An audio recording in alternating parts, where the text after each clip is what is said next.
Welcome to the SBR NHL Double Play, the NHL Play of the Day video for Saturday, November 2nd. I'm Ian Cameron. Adam Booth, my colleague, is back with me on Tuesday, and things will be back to normal. So even though you see Adam on the screen there, his name on the screen, he is not with me today. He is back with me on Tuesday. So make sure he'll be back with us, and you join us for that. Adam and I, unfortunately, had our teeth kicked in yesterday by the Buffalo Sabres, who got down early 4-0. And like we were saying, we were chatting, Adam and I, before the show. The good news is when you have a game like that, you don't have to sweat it. You don't have to worry about it. You don't have to fret about it. You know, you've lost quickly, painlessly, and you can move on. And that's exactly what we're going to do. We're going to move on to this Saturday NHL slate, which is absolutely stacked right now. In terms of games at this point in time, 14 games to choose from on the NHL card today. So it's a big slate. There are a lot of teams, by the way, playing the second of back-to-back games tonight in the NHL. So make sure you're aware of that. If you go down the list, there are a lot of teams that played last night that are playing again tonight. Philadelphia is one. Detroit is one. New Jersey and Carolina playing each other. They both played last night. Columbus played last night. The New York Islanders and the Buffalo Sabres both played last night. They're playing each other. Dallas Stars played last night. The St. Louis Blues played last night. Colorado Avalanche played last night. They're taking on Arizona. Vancouver and San Jose, both of them played last night, and they're playing each other tonight. And you've also got the Winnipeg Jets, who played in San Jose last night. Miraculous win for them. Great performance by Connor Hellebuck. They're in Vegas tonight taking on the Golden Knights. So definitely looking forward to a big Saturday card to choose from. Let me announce what Adam's play is, because he sent it to me before the show so that I could mention it here on today's video. He's looking at the game between the Ottawa Senators and the Boston Bruins, courtesy of SBRodds.com. Make sure you're using SBRodds.com on a regular basis for the best line and best price possible. He's got the Ottawa-Boston game selected as his play for today. Boston minus 380 to even as high as minus 400 at Bookmaker/Chris, minus 405 at Heritage. The total 6 shaded to the over in this game. Adam has decided to go with the Boston Bruins on the puck line in this game. That's Boston laying a goal and a half. Boston minus 1.5 at minus 135 in this game to win by 2 goals or more against the Ottawa Senators. I have no argument with it. I don't think the value is great, to be honest with you personally. Like, I don't really love laying a puck and a half at that price, minus 135, to ask a team to have to win by 2 or more and have to lay a price, you know, to get them to win by 2 or more. But I could obviously, Boston's the much superior team. There's no question about it. Ottawa has definitely had some troubles at times offensively. It's a young group that has trying to transition to more of a defensive-minded style of hockey and game under DJ Smith. He doesn't want this team getting into too many track meets. And so my lean in this game is under the total. It's 6 minus 105 with that. I could see it being lower scoring. I don't know if Ottawa's going to do a whole lot of damage offensively against the Bruins. Ottawa's not going to try to push pace. They're trying to play a little bit tighter to the vest. I think DJ Smith's trying to instill a situation where by the way, I've got the chat open today. Adam's saying, Ian, you're going to have to read my article. I'll lay it all out there for you. Yes, I know you've got great reasons, no question. It's just in my style of betting, you know, laying a goal and a half at that price is not something I routinely do.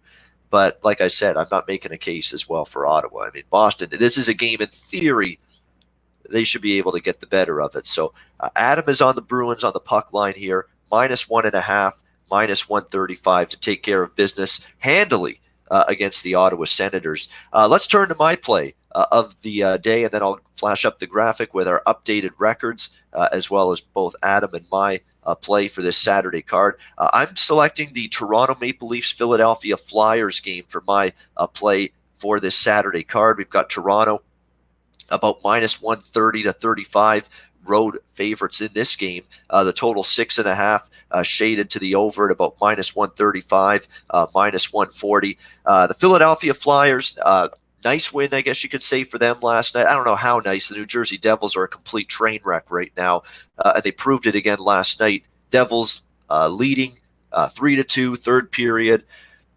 What else is new? Same old story from the New Jersey Devils. The same problems that have just absolutely crippled this team in the early going in the first month of the season, inability to hold leads, and it once again came up and bit them last night in the game against the New Jersey Devils. They ended up losing 4-3 in overtime. New Jersey, Philadelphia, give them credit for the comeback win and a bounce back of sorts for them after they were just demolished 7-1 early this week by the Pittsburgh Penguins in that Keystone State rivalry game. So definitely a situation where Philadelphia, bounce back game, probably feeling good, a little extra pep in their step coming into this matchup tonight as they take on the Toronto Maple Leafs. I can't say, though, I love this situation for Philadelphia tonight, though. They're off a win against a bad team. Let's be honest.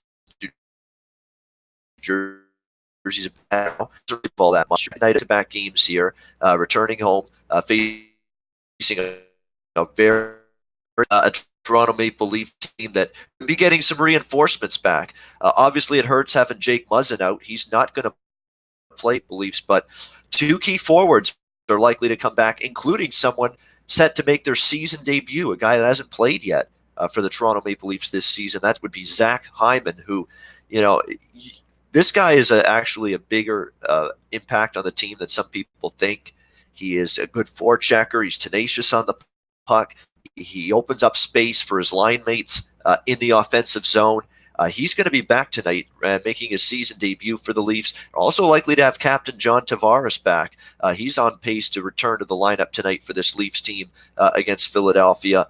A Toronto team that, I thought played well enough to beat Washington in their last game. They lose 4-3 in overtime. I thought 5-on-5 they were better than Washington. Unfortunately, penalty trouble really got the better of the Leafs in that hockey game. Took a few too many penalties, and obviously if you're going to do that against a team like the Washington Capitals, there's a decent chance you're going to pay the price for that, and that's exactly what happened with the Toronto Maple Leafs in that game. Penalty issues got the best of them, and the Washington Capitals were able to capitalize from it and get the victory in that one.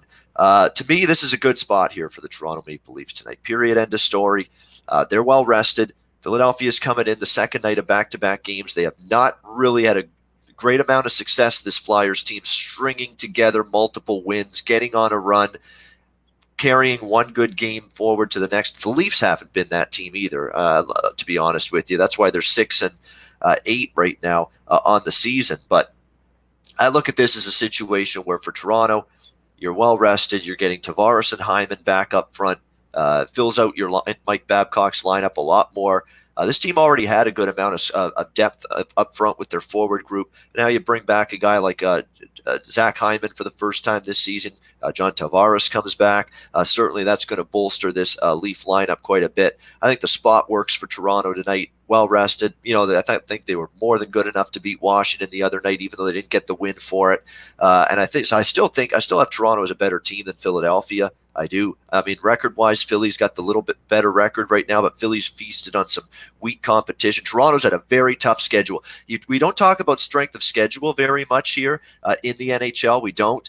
But I think we do need to talk about it a little bit here in this regard. Toronto has faced a absolutely hellacious first-month schedule. They played a lot of road games. They played a lot of teams that were in the playoffs last year, and that's had a little bit of a negative impact right now in terms of their overall record to this point. So I'm looking at this being a good spot here for the Toronto Maple Leafs. I'm looking at this as a situation where they bounce back, get the victory, the more rested team. They face the tougher schedule.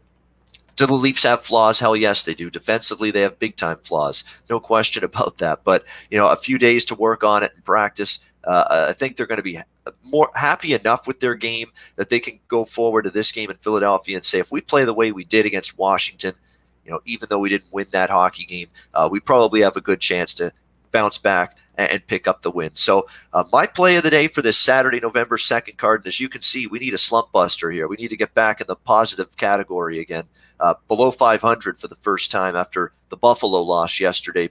And I don't like laying a moderate price very often, but I think it's very warranted in this spot. I think it's a great situation for Toronto. It's a negative situation for Philly. I think, Toronto's a better team than their record indicates. I think Philly's not overachieved, but again, you compare these two teams' schedules in the first month of the season. Philly's had a lot more home games. Philly's had a lot of weaker opponents. Toronto's had a lot more road games. Toronto's faced a lot tougher opponents, playoff-bound teams last year. Toronto's faced way more of those type of teams so far this season. And I think Toronto, sitting on a good effort tonight, can get the job done. So Toronto, minus 133 against the Philadelphia Flyers is my NHL play of the day for Saturday, November 2nd. Adam Booth, 8-3 plus 5.08 units with these play of the day videos. Now, these are not every single play of the day record, like the ones that are on the articles on days we don't do the video. These are just the video plays, 8-3, 5.08 units of profit with those. And Adam likes the Boston Bruins on the puck line, minus 1.5 goals, minus 135. All right, that's going to wrap up this video for our NHL Double Play show for Saturday, November 2nd. I'm Ian Cameron. Adam Booth will be back alongside me, my line mate, as I like to say, for the Tuesday video on November 5th, 10:15 a.m. Eastern Time. Make sure you join us for that. Until Tuesday, have a great weekend. Good luck with the massive NHL card today. We'll see you again on Tuesday right here on the NHL Double Play.